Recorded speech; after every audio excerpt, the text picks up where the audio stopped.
কাকিমা, আমাকে আরেকটু খেতে দাও। আমি সেই কবে থেকে বসে আছি।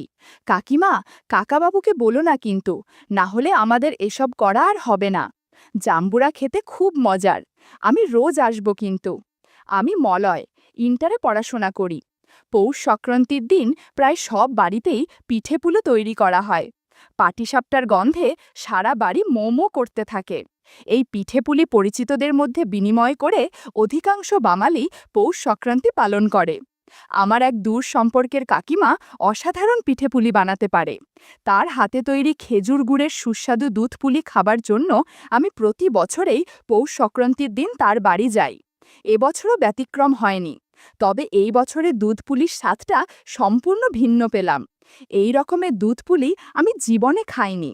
এই প্রসঙ্গে জানিয়ে রাখি, কাকিমার বয়স এই মুহূর্তে প্রায় ৪৫ বছর, কিন্তু সে এখনও সুন্দরভাবে নিজের যৌবন ধরে রেখেছে, যার ফলে তার বয়স ৩৫ বছরের বেশি মনেও হয় না। কাকিমার ২০ বছর বয়সী একটি অসাধারণ সুন্দরী মেয়ে আছে। মেয়েটির নাম নবনীতা। যদিও নবনীতা আমার খুড়তুতো বোন, অথচ ওর সৌন্দর্য দেখলে আমার মন ভরে যায়। এদিকে কাকিমাকে দেখে মুহূর্তের জন্যেও মনে হয় না নবনীতা তারই মেয়ে। কাকিমার গাছের জাম্বুরা যথেষ্ট বড় আর আকর্ষণীয়, মনে হয় অনেক সুস্বাদুও হবে। প্রায় ১ বছর হলো কাকুকে ব্যবসা সংক্রান্তে প্রায় বাহিরে থাকতে হয়। মনে হয় কাকু তাকে বেশি একটা সময় দিতে পারেন মা। এজন্য ইদানিং কাকিমা যেন আমার দিকে একটু বেশি টাকাতাকি মরার চেষ্টা করছে। কারণ আমি কাকুর অনুপস্থিতিতে যতবারই তার বাড়িতে গেছি, কাকিমা কোনো না কোনো অজুহাতে আমার কাছাকাছি থাকার চেষ্টা করেছে। আমার অবশ্য নবযুবতী নবনীতাকে কল্পনা করি, তাই আমি প্রায়শই ওদের বাড়ি যাচ্ছি। এবং নবনীতা যখনই আমার সামনে বসে আমার সাথে কথা বলে, আমি কামনার দৃষ্টিতে তাকিয়ে থাকি। কপাল ভালো থাকলে অনেক না বলা জিনিসের দেখা পাই। কাকিমা বাড়িতে প্রায় সময়ই পুরনো ফিনফিনে শাড়ি আর ব্লাউজ পরে থাকে। কাকিমার শাড়ির আঁচল অনেক সময়ই অগোছালো হওয়ার ফলে একটু অন্যরকম লাগে। কাকিমাকে এরকম দেখে মাঝে মাঝেই রাতে তার কথা কল্পনা করি। কাকিমার সাথে গল্প করার ইচ্ছে হয়, কিন্তু লোকলজ্জার ভয়ে অনুমতি ও সহমতি ছাড়া আমি নবনীতা অথবা কাকিমা কারোর দিকে এগোবার সাহস পাচ্ছিলাম না। এবছর পৌষ সংক্রান্তির কয়েকদিন আগে কাকিমা আমায় পিঠেপুলি খাবার জন্য আমন্ত্রণ করল। আমার মন কাকিমার হাতের তৈরি দুধ পুলি পিঠা খাবার জন্য আগে থেকেই ছটপট করছিল। তাছাড়া নবনীতাকে দেখার আকর্ষণ তো ছিলই, তাই আমি এক বাক্যে কাকিমার আমন্ত্রণ স্বীকার করে নিলাম। ওই দিন আমি ঠিক সময়ে কাকিমার বাড়ি গেলাম। জানতে পারলাম নবনীতা নাটি তার কোনো এক বান্ধবীর বাড়ি গেছে এবং বিকেলের আগে ফিরবে না। নবনীতাকে দেখার ইচ্ছে পূরণ না হওয়ার ফলে আমার মনটা একটু ভেঙে গেল। কিন্তু তখন আমি ঘুণাক্ষরেও ভাবতে পারিনি এক নতুন বিস্ময় আমার জন্য অপেক্ষা করছে। কাকিমা খুব যত্ন করেই আমায় পিঠে ও পাটিসাপটা পিঠা খাওয়ালো।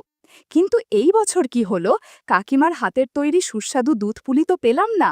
আমি কাকিমাকে জিজ্ঞেস করলাম, কাকিমা, এবছর দুধ পুলি বানাওনি, আমায় খেতে দিলে না তো?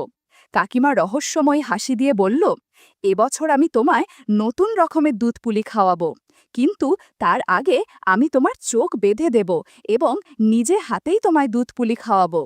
এই রকমের সুস্বাদু দুধ পুলি তুমি কোনোদিন খাওনি। আমি ভ্যাবাচাকা হয়ে কাকিমার দিকে তাকিয়ে থাকলাম। কাকিমা একটা মোটা কাপড় দিয়ে আমার চোখ বেঁধে দিল, যাতে আমি কিচ্ছু না দেখতে পাই। কয়েক মুহূর্ত বাদে কাকিমা আমায় দুধ পুলি খাবার জন্য হাঁ করতে বলল। মনে হয় কোনো সারপ্রাইজ দিবে।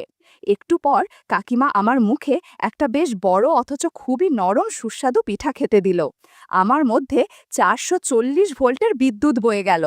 আকস্মিকভাবে বললাম, এটা কি? বন্ধুরা, তোমরা বুঝেছ তো কাকিমা আমাকে কেমন পিঠা দিয়েছে? আমি কাকিমার আওয়াজ শুনতে পেলাম। এই সম্পূর্ণ নতুন ধরনের দুধ পুলি তোর কেমন লাগছে বাবু? এই রকমের দুধ পুলি জীবনে খাসনি, ঠিক তো? আমি বললাম, এর আগে যত পিঠা দিয়েছিলে এটাই সবগুলো সেরা। এরকম পিঠা খাবার কথা আমি অনেক দিন ধরে তোমাকে বলবো বলে ভাবছিলাম, কিন্তু সাহস পাচ্ছিলাম না। কাকিমা বলল, অন্য বছরের দুধ পুলি পিঠার চেয়ে এটা তো নিশ্চয়ই অনেক ভালো লাগছে, তাই তো? এখন নবনীতাও বাড়িতে নেই, তুই নিশ্চিন্তে পিঠা খা, তোর জন্য আরও হরেক রকমের পিঠা আছে। আমি স্বপ্নেও ভাবিনি এই রকমের পিঠা খেতে পাবো। এটা তো পিঠে বা পাটিসাপটার চেয়ে লক্ষগুণ সুস্বাদু। আমি কাকিমাকে আমার চোখের বাঁধন খুলে দিতে অনুরোধ করলাম, যাতে নিজ চোখে দেখতে পারি। কাকিমা হাসতে হাসতে বলল, আমি লক্ষ্য করেছিলাম তুই মাঝে মধ্যেই আমার দিকে আর চোখে তাকিয়ে থাকিস। আমি বুঝতে পেরেছিলাম তুই পিঠে খেতে চাস, কিন্তু বলতে পারছিস না। তখনই ঠিক করলাম আমি একদিন তোর মন মতো পিঠা দিব। এইবার আমি তোর চোখ খুলে দিচ্ছি, তুমি যতক্ষণ ইচ্ছে দেখতে পারিস। কাকিমা আমার চোখের বাঁধন খুলে দিল। চোখের সামনে কাকিমার এই নতুন রূপ আমায় মুগ্ধ করে দিল। কাকিমা আমাকে বলল, তোকে দুধপুলি পিঠা দিয়েছি, তুই আমাকে একটা পাটিসাপটা পিঠা খাইয়ে দে, অনেক ভালো লাগবে আমার। তোর কাকু সারা দিন ব্যস্ত থাকে, তাই সে কিছুই করতে পারে না। তোর সাথে সময় কাটিয়ে আমার একটু ভালো লাগছে। নে, এখন পাটিসাপটা পিঠা আমাকে দে। আমি খুব যত্নে একটা পাটিসাপটা পিঠা কাকিকে খাইয়ে দিলাম। বন্ধুরা, ইউটিউবের কড়া নিয়মের কারণে কিছু বিষয় সরাসরি বলা যাচ্ছে না। তোমরা কমেন্টে দেয়া লিঙ্ক থেকে আমার ওয়েবসাইট ভিজিট করো, সেখানে একদম খোলামেলা গল্প দেয়া আছে, যেগুলো ইউটিউবে পাওয়া যায় না। এভাবে 50 মিনিট কেটে গেল। এদিকে ঘরটা এলোমেলো হয়ে গেছে। এক পাশে কাকিমা পেটিকোট পরে আছে, তো অন্য পাশে ব্লাউজ। কাকিমা বলল, তুই গিয়ে স্নান সেরে নে, আমি ততক্ষণে ঘর গুছিয়ে নিচ্ছি। তুই বের হবার পর আমি স্নানে ঢুকব। ওদিকে নবনীতার ফিরে আসার সময় হয়ে এসেছে। কাকিমার কথা শুনে আমি স্নান সেরে নিলাম। এরপর কাকিমাও স্নান সেরে ফ্রেশ হলো। কিছুক্ষণ বাদে নবনীতা বাড়ি ফিরল এবং আমার পাশে বসে পড়ল। নবনীতাকে দেখে আমার মন আনন্দে ভরে গেল। কাকিমা নবনীতাকে আমার সাথে কথা বলতে বলে ঘরের কাজের জন্য উঠে গেল। নবনীতা কোনোদিনই আমায় দাদা বলে সম্বোধন করত না, মলয় বলেই ডাকত। কাকিমা চলে যাবার পর নবনীতা ফিস ফিস করে আমায় বলল, মলয়, কেমন পিঠে খেলি? নতুন রকমের দুধপুলি পিঠা নিশ্চয়ই খুব উপভোগ করেছিস, তাই না? আমি ভ্যাবাচাকা হয়ে বললাম, হ্যাঁ, কাকিমা পিঠেগুলো খুব সুন্দর বানিয়েছে। নবনীতা বলল, আর ন্যাকামি করিস না তো, অনেকক্ষণ ধরেই তো পিঠা খেলি। আমি বন্ধুর বাড়ি গিয়েছিলাম ঠিকই, কিন্তু বন্ধু বাড়িতে ছিল না, তাই তখনই বাড়ি ফিরে এসেছিলাম। আমি জানলার ফাঁকা দিয়ে দেখলাম খুব আনন্দ নিয়ে দুধপুলি পিঠা খাচ্ছিস। আমি কোনো রকম বাধা না সৃষ্টি করে জানলার ফাঁকা থেকে সব কিছু দেখেছি। মলর, তোকে আমি অনুরোধ করছি, তুই মাঝে মাঝেই আমাদের বাড়িতে এসে মায়ের সাথে একটু সময় কাটাস। আশা করি তাতে তুই আপত্তি করবি না। তবে একটা কথা, তোকে খুড়তুতো বোনের কথাটাও মাথায় রাখতে হবে। তুই নিশ্চয়ই আমার হাতে দুধপুলি পিঠা খেতে দ্বিধা করবি না। আমি মায়ের থেকে ভালো পিঠা বানাতে পারি। প্রথমবার নবনীতার মুখ থেকে এমন কথা শুনে আমি একটু হতবম্ব হয়ে গেছিলাম, তবে সাথে সাথেই নিজেকে সামলে নিয়ে বললাম, নবনীতা, তোর যখন সময় হবে আমাকে বলিস, আমি তখনই চলে আসব। এমন সুযোগ পাওয়া তো ভাগ্যের কথা। সেদিন ওদের সাথে কিছুক্ষণ সময় কাটিয়ে বাড়িতে চলে গেলাম। পরের দিন সকালবেলায় নবনীতা আমায় ফোন করে জানালো, কাকিমা বাপের বাড়ি চলে গেছে, অতএব আমি নির্দ্বিধায় তার বাড়ি যেতে পারি। তবে আসার সময় আমি যেন খানিকটা ভ্যাসলিন আর বিদেশি বেলুন নিয়ে যাই। আমি নবনীতার কথা মতো সব জিনিস নিয়ে তার বাড়িতে হাজির হলাম। ওই দিন নবনীতাকে আমি সম্পূর্ণ ভিন্ন রূপে দেখতে পেলাম। ওই সময় ও কাকিমার একটা নাইটি পরেছিল। নাইটিটা মনে হয় কাকাবাবু কাকিমার জন্য এনেছিলেন, কিন্তু কাকিমা হয়তো এটা আর ব্যবহার করে না। নাইটিটা সিল্কের হালকা রঙের ছিল, যে কারণে আলো ছায়ার উপস্থিতি চোখে বাঁধছিল। নবনীতা আমায় নিয়ে গিয়ে সোফায় বসালো এবং আমার পাশে বসে পড়ল। নবনীতা মুচকি হেসে বলল, সেদিন আমার হাতের পিঠা খেতে পারিসনি, আজ তোর জন্য সুস্বাদু দুধপুলির পিঠা তৈরি রেখেছি, দেখ তো পিঠাগুলো কেমন রে। আমি বললাম, গতদিনের থেকে অনেক সুস্বাদু লাগছে। আর কথা না বাড়িয়ে মনোযোগ দিলাম। মিনিট 20 যেতে না যেতে হঠাৎ দরজার কাছে গাড়ির শব্দ পেলাম। নবনীতা চমকে গিয়ে বলে, বাবা এসে পড়েছে মনে হয়। এরকম মুহূর্তে কেউ চলে আসার আমার খুব রাগ হলো। তড়িঘড়ি করে আমরা নিজেদের গুছিয়ে নিলাম। এরপর আমি সোফায় গিয়ে বসলাম আর নবনীতা দরজা খুলে দিল। সাধারণত উনি ব্যবসার কাছে দেরি করে ফিরতেন, তাই হঠাৎ এভাবে দুপুরে আসাটা আমাদের কাছে অস্বাভাবিক লাগল। নবনীতা বিস্ময় বলল, বাবা এত তাড়াতাড়ি এলো কেন?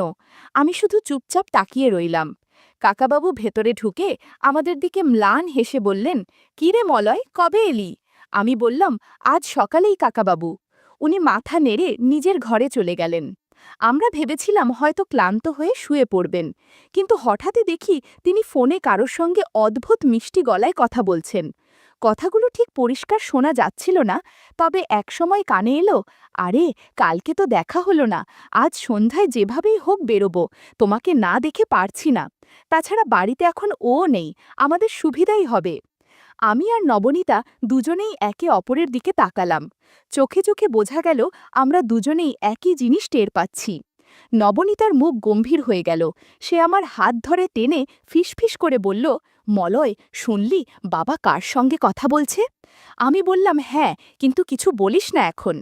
আমরা চুপি চুপি বারান্দার পাশে গিয়ে দাঁড়ালাম।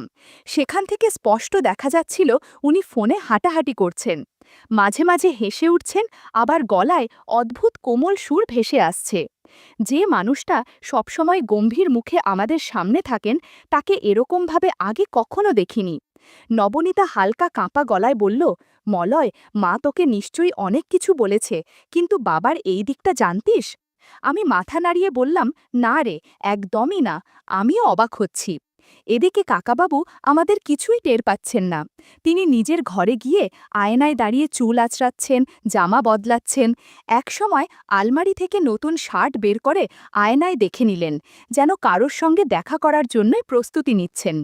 কাকিমা একদিকে, নবনীতার অদ্ভুত টান অন্যদিকে, আর এখন কাকাবাবুর এই অদ্ভুত আচরণ, সব মিলিয়ে যেন বাড়িটা রহস্যে ভরে উঠেছে। নবনীতা আমার দিকে ঝুঁকে খুব নিচু গলায় বলল, মলয়, এটা যদি মা জানতে পারে তাহলে কেমন লাগবে ভেবে দেখেছিস? মা হয়তো একেবারে ভেঙে পড়বে।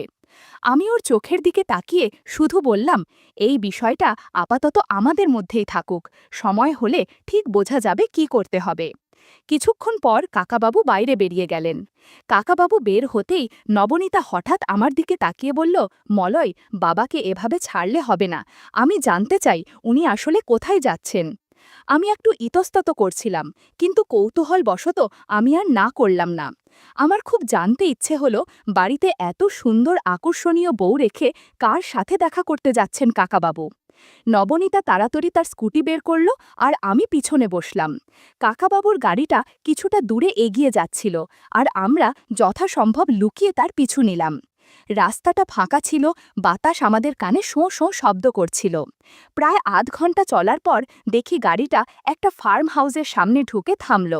জায়গাটা নির্জন, চারপাশে গাছগাছালি আর বড় গেট। আমরা একটু দূরে স্কুটি লুকিয়ে রেখে ধীরে ধীরে এগোলাম। গেটটা আধখোলা ছিল, তাই ভেতরে উঁকি দিতে অসুবিধা হলো না। যা দেখলাম তাতে বুক কেঁপে উঠল। গাড়ি থেকে নামলেন কাকাবাবু। সেখানে আরেকটা সিএনজি রাখা ছিল, সেটা থেকে নামল পাশার বাড়ির রীতিকা কাকিমা। মুখে হালকা লাজুক হাসি, কিন্তু চোখে এমন এক উজ্জ্বলতা যা সব কিছু বলে দিচ্ছে। পরনে লাল সিল্কের শাড়ি আর মেহেরুন কালারের স্লিভলেস ব্লাউজ। রীতিকা কাকিমাকে দেখে আমার চোখ ছানা বড়া হয়ে গেল। এই সৌন্দর্যেই কাকাবাবু মুগ্ধ হয়েছে তা বুঝতে বাকি রইল না। নবনীতা হঠাৎ বলল, দেখছিস তো, আমি জানতাম কিছু একটা আছে। আমি ওর কথায় শুধু হুঁ হুঁ করেই যাচ্ছি, কিন্তু মন ছিল রীতিকা কাকির দিকে। ওরা ফার্ম হাউসের ভেতরে ঢুকল। আমরাও সাহস করে কাছে গিয়ে জানালার পাশের থাই গ্লাসে চোখ রাখলাম। কাজটা একমুখী ছিল, ভেতরে সব দেখা যায়, কিন্তু বাইরের দিকে কেউ দেখতে পাবে না।